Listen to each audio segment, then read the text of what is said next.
Hey guys, I want to share a quick and easy recipe today, the oyster sauce lettuce. This tasty recipe only takes 5 minutes, perfect for college students to meet deadlines. You can use either lettuce or spinach. All you need are 3 seasonings: soy sauce, oyster sauce, and either garlic oil or sesame oil.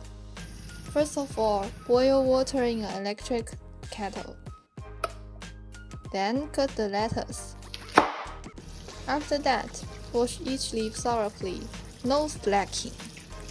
The next step is to boil water. Using an electric kettle can save a lot of time.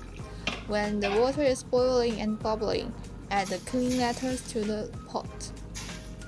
When the leaves turn a beautiful green and the stems become translucent, take the lettuce out.